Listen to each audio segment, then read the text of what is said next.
Good evening. This is going to be a short video again dealing with Bryan Denlinger's recent video dealing with the issue of this virus, and he shows up in all this gear and stuff. He's already isolated up in Maine. He's self-quarantined. He's always been quarantined. But according to my brother Jay and Bryan 1611, he watched the whole video and he said the whole issue is that Bryan's trying to make a point that this is again moving to a big government and trying to shut down things and get control of people's lives. Well, that's true, with the one exception: President Trump isn't going for it. Now remember how these guys, one of the things they mocked me for was because I wear these Trump sweatshirts. The nation's evil. You shouldn't be voting. It doesn't matter. Well, just imagine if Hillary Clinton was the president now. It doesn't matter who you vote for. That's our responsibility. George Washington was an indispensable man.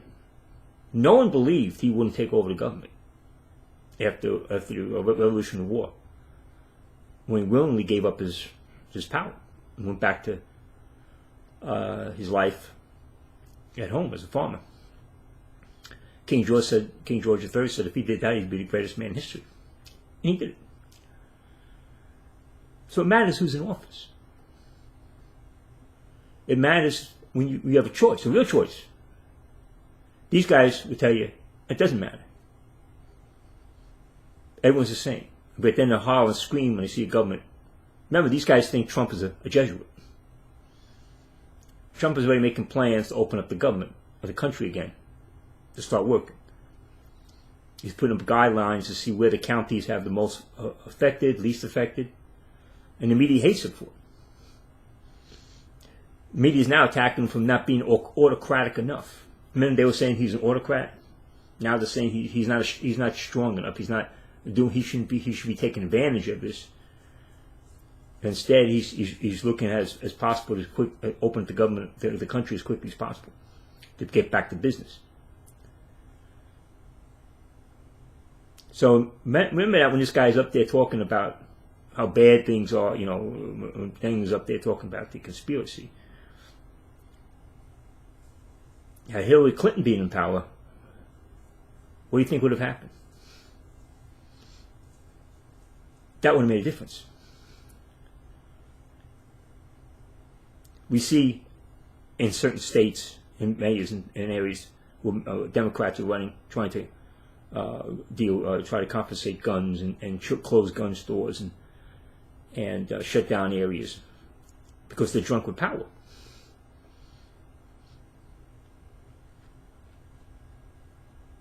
But we got a president who's holding the ship together, and he's looking at an end to this. He's looking at an end to this. 1946, the American people changed the Congress to Republican Congress because the Democrats wanted to keep on the wage and price controls to head from the war. The British didn't do it. That's why they were poor for the next 5 years after that. They kicked out Churchill. They wanted socialism, kept socialism. 1946, the Republicans came in, took over, removed wage and price controls, and the Americans got off rationing. It matters who you vote for. And we know, we're free trade people, we know all this is coming to a certain end. But you're still citizens. You still have the responsibility to vote. Not according to these guys. Not according to these lunatics. They don't vote. They don't care. And then they complain when things happen and the wrong people are in place. So keep it in mind that Hillary Clinton could have been in power right now. How many more people would have been dead if Hillary Clinton had been in power? She wouldn't have stopped the Chinese from coming in. She wouldn't have stopped the people from southern border coming in. She wouldn't have been stopping the abortions, going after Planned Parenthood. And all these people are against abortion, right? The right to life people said Trump is the most pro-life president they've ever had in history. So remember, when they get up now and they talk about, conspiracies and the country's horrible in shape and this is happening, this is happening, they think Trump is a Jesuit. That's how their mind works. No, he's the man for the hour. He's the man God put in place against all odds. Put the capital in Jerusalem. Put the embassy in the capital, in Jerusalem. Oh, he's a Jesuit. They're hypocrites. Don't vote. Country's evil. Oh, they're taking over. Well, you put the wrong person in there, they would have.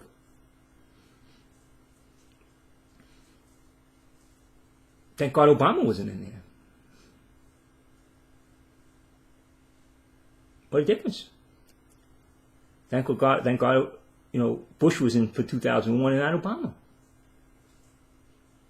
I mean, he did some bad stuff, increasing the power of government, advisor warrants and stuff like that. But think of what Obama would have done. So it matters who's in office when you have a representative type of government. Now, if there's governments you can't do anything about, you can't do anything about. But in these cases, God puts a responsibility on you to make a choice. These guys don't think anybody, you should be out voting, but they're going to complain about losing their freedoms. Well, as I said, just imagine, had Hillary Clinton been in office now, and the results of that, the catastrophic results of that, instead of Trump in there, how he's handling it, and his plans to get this country back and work. Once the country starts opening up back for work, and same thing in England. Having Boris as prime minister as opposed to that crazy nut Corbyn. What difference that makes? So when these guys get up there, it's all for a joke. They don't know what they're doing or talking about. Everything's a Jesuit plot to them. It doesn't matter who you vote for, or evil, wicked. And God didn't tell you Romans, God puts people in power for a reason. God removed President Roosevelt because he wasn't going to recognize Israel. Put up Truman in there. Some guy from nowhere. Who is the guy? Truman. Right man at the right time. State Department resisted recognizing Israel. Said, we're not going to recognize Israel. The State Department was fighting for deep state. Truman said, no, we're going to recognize Israel. No matter what other mistakes Truman made, and he made a bunch of them. He was a Democrat, he made a bunch of them, got his involved in Kuwait and all kinds of messed up stuff. But he got that right. He was there for a reason. Dewey wouldn't have done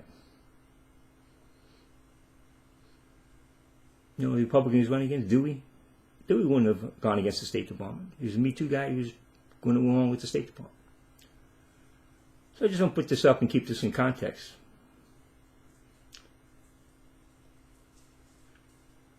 You have a representative type of government. These guys are telling you don't vote. They didn't vote for anybody. They didn't vote for Trump. If they're Americans, and some are Americans, some are Canadian. Some, in Britain made a difference putting Boris in there as opposed to Corbyn.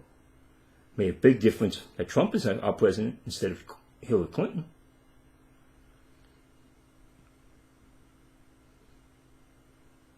So these guys are just back and forth.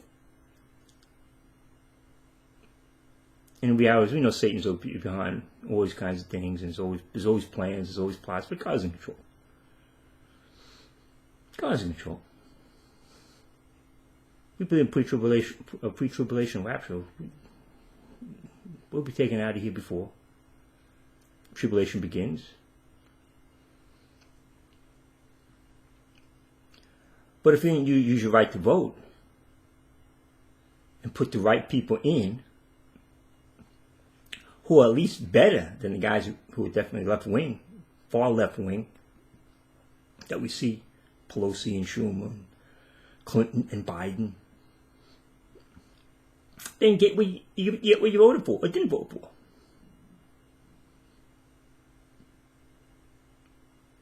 So we should thank God. God raised up Trump out of nowhere. Some guy comes out down from an escalator. And he's the man for the hour. Same thing like Lincoln was the man for the hour.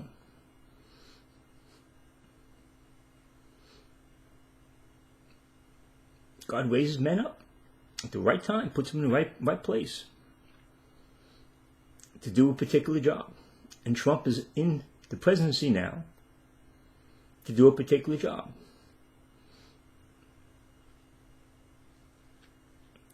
And he's being hit by the left, but not being tyrannical. Because he plans to open the country up and get back to business. And not use this disaster as an excuse to destroy the country and put a tyranny in. But these are the same guys that we call him a Jesuit and attack him. And say, we don't need to vote. To them, Hillary and Clinton would have been in there, and you would have seen a big difference. Or Corbyn would have been in Britain. You would have seen a big difference.